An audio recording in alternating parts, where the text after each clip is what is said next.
Meron siyang outline na yellow do sa gilid, ano. Scale, maiwasan na yan, ano. And ito, pag talagang dumami talaga, tsaka na lang ako. Hello everyone! This is Sir Misunabi ni Dino Park and Eco Garden, and welcome back sa ating YouTube channel. And for today's video, kung napanood nyo yung mga serye natin ng Millionaire Snake Plants, yung ating Sansevieria Masoniana Whale Pin. Yan, talagang trending na trending ngayon. And meron ako sa inyong ibibida, no? Kakaiba talaga tong variety na to, no? Kasi minsan yung variegations ng isang halaman, talagang natutuwa tayo dahil kapag mayroong variegations, iba yung kulay niya. Pero this time, kakaiba, no?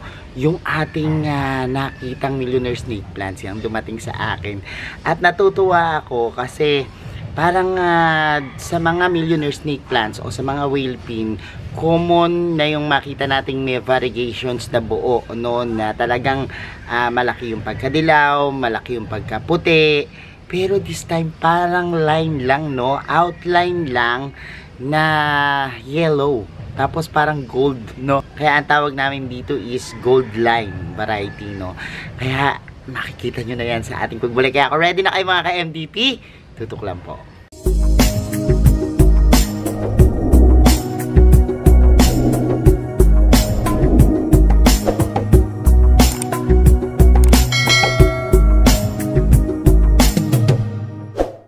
And we're back mga ka-MDP. Kung isa kayo doon sa mga sumusubaybay sa akin sa mga social media accounts natin, mapapanood niyan sa shorts, sa reels, yung aking unboxing, ano. Napakaganda talaga nito. Ito na po sila. Ayan. And ito po, hindi yan basta-basta Millionaire Snake Plants, ano. Meron po siyang ibang variegations, ano. Ito po yung tinutukoy ko sa inyo. Mayroon siyang mga kulay gold, yellow na outline, ano. Minsan po merong isa lang, ayan. And minsan po ayan, kita nyo sa magkabilang gilid lang, no.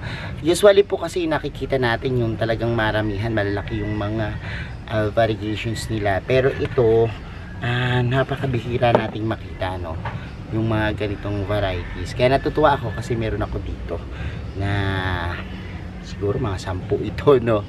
At akin ngayon itong itatanim, pero bago dyan meron akong ginagawang mga proseso sa kanila kasi minsan hindi natin maiwasan, may dalang mga sakit kung hanibawang naapektuhan.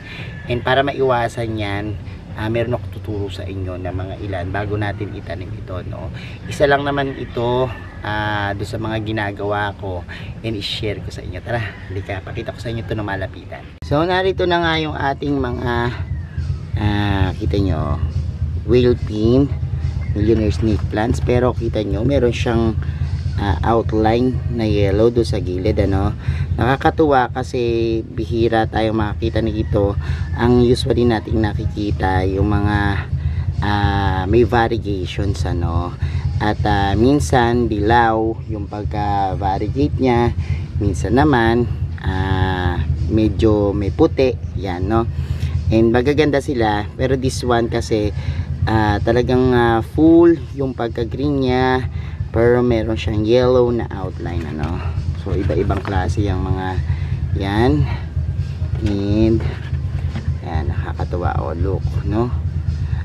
Usually doon po sa ating mga previews ng mga Sansevieria, pag konti-konti yung mga variegations, sila yung mga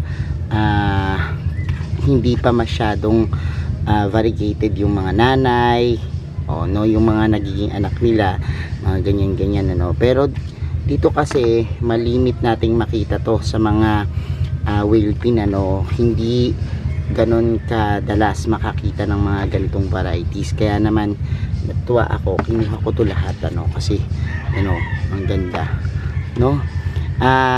Paano nga ba natin ito minimintin, ano. Pagdating naman nito, may mga nagbebenta na seller na talagang linis na, no. Pero kung kayo para makasiguro kayo, pwede nyong hugasan yan ng dishwashing, ano. Ito malinis naman, and kapag halimbawang nilinisan nyo yung ugat, pati yung kanyang mga pinaka dahon, ano. Ito kasing mga whale pin, kapitin po yan, yung mga puti-puti. Tingnan nyo, pag nababakbak yung puti, ibig sabihin po yan, scale yan, ano.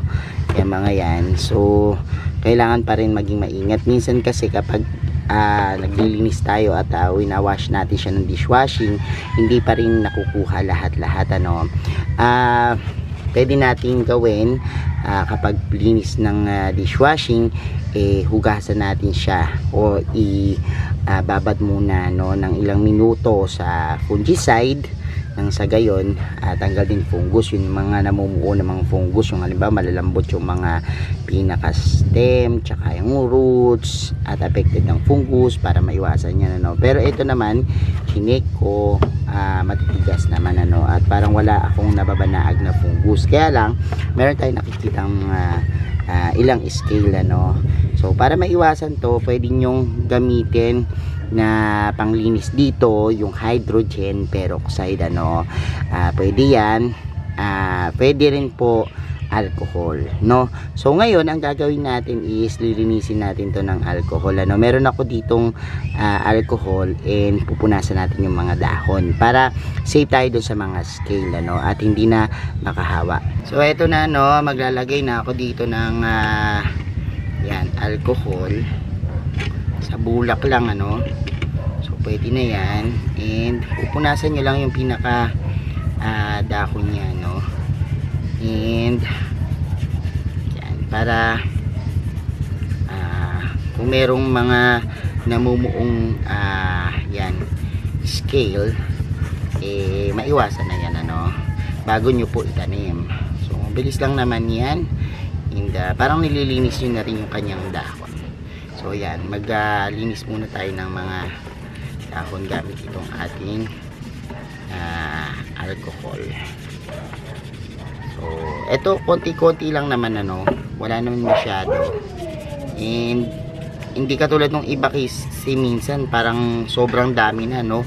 Pag ganun na, kailangan nyo na pong i-treat siya ng neem oil, or kaya po ng tinatawag nating mga insecticide, ano, kasi scale insect yan, and para mawala. Pero this one for safety purposes lang, mga ilan-ilan lang, wala naman gaano. Titingnan ko yung mga banaag lang, ano. Yan, tingnan natin, kasi minsan po mga spot lang siya pero wala namang scale, ano. Minsan naman meron, so ganun lang, and parang wala naman na. So yan, for purposes lang na, ano. Alam nyo, kapag hindi masyadong nadidiligan yung inyong mga snake plants o millionaire snake plants, dyan madalas po magkaroon ng mga ganyan, kasi nga ang feeling ng mga insekto at saka ng mga peste ay safe na safe sila dun sa pinaglalagyan nila, no. Pero kapag halimbawa namang nadidiligan sila at yan, natutuyo, yan, madalang po'y pumupunta, no. Yun lang naman napansin ko, pero kadalasan kasi yun yung mga nagiging kaso, no. So ayan, nilalagyan ko ng alcohol, and yan, mamaya papakita ko sa inyo naman yung pagtatanim naman natin, ano, nitong ating millionaire snake plant. Samahan nyo ako magtanim. So eto na, sisimulan natin yung pagtatanim, ano, at ayan na yung ating nalinis na mga millionaire snake plants na gold line, no.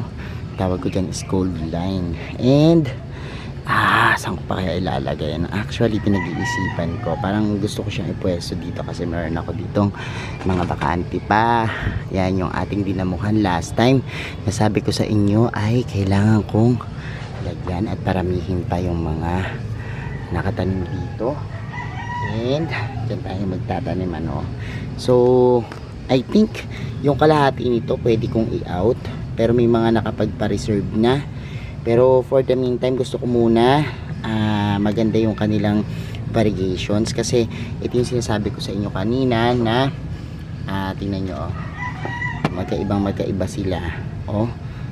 Yung variegated, kitang kita yung pagkadilaw, pero this one is parang design lang, outline lang, kaya ang ganda. So gagawin natin is magtatanim tayo dito sa portion na ito, at siguro tatanim ko muna lahat, as kapag maganda na tsaka ko i-out, kasi may mga nagtatanong na sa akin ito. Ganyan lang naman ang pag lalagay niyan. Yung tatabunan natin ng lupa. Ayan, ganyan lang. So ayan, tatabunan lang natin siya lupa para nakatayo siyang ganyan. And ayan, so ganyan lang yung pagtatayo niyan. So itanim ko muna lahat siguro, at may hawak tayong camera.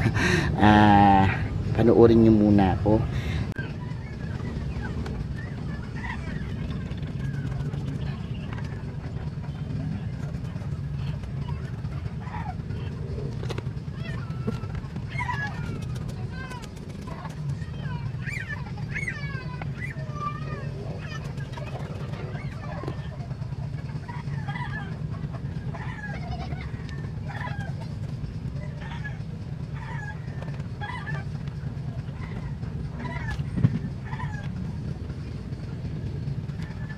And ayan naitanim na natin. And ito, pag talagang dumami talaga, tsaka na lang ako mag-harvest, kasi gusto ko talaga dumami yung pinaka nasa roots niya.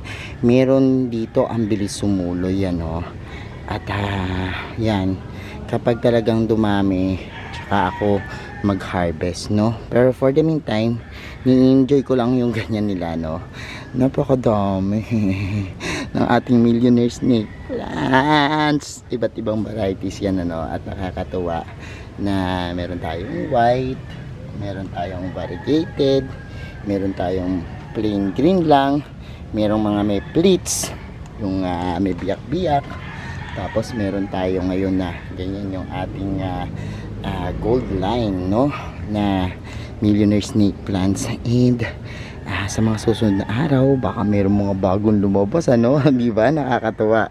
At yan, yung ating mga naitanim na, and ang dami na yan. Sobrang natutuwa ako kasi itong ating mga snake plants ay pakuntong ko pati yung iba. Pero meron akong i-out dito dalawa, kasi napangakuan ko po talaga sila, hindi ko mahindian. So yung dalawa na yon na napangakuan ko, ibabawas ko dito, pero I'll make sure lang na gumanda muna yung variegations niya, pag kasi yan, nawawala sa araw, pumuputla, gusto ko lang talagang lumabas yung magandang variegations bago ko ipa-out, so yung dalawa sigurado kong mabibigyan po niyan ng ating millionaire snake plants na merong gold line na tinatawag, sige po, ayan ang ating mga snake plants. And yan, nakakabusog sa paningin, So ayan mga ka-MDP, napanood nyo na po yung ating video, and I hope natuwa kayo dyan, sa mga pinakita nating mga halaman, yung ating bagong variety ng millionaire snake plants. And thank you so much sa inyong palagi ang pagsubaybay sa ating YouTube channel. Sa mga hindi pa po nagsasubscribe sa ating YouTube channel, kung bet na bet nyo po ganitong usapan, plants and gardening, mag-subscribe na po kayo. Huwag niyong kalimutang i-hit yung notification bell para laging updated sa aming latest uploads, pati po sa iba't iba nating social media accounts, sa ating TikTok, Instagram, Facebook pages. Search lang po Hermy Sunaho or Mini Dino Park and Eco Garden, makikita niyo na yan. Salamat na maraming mga ka-MTP, and this is Hermy Sunaho nagsasabi sa inyo ng happy planting. Bye bye.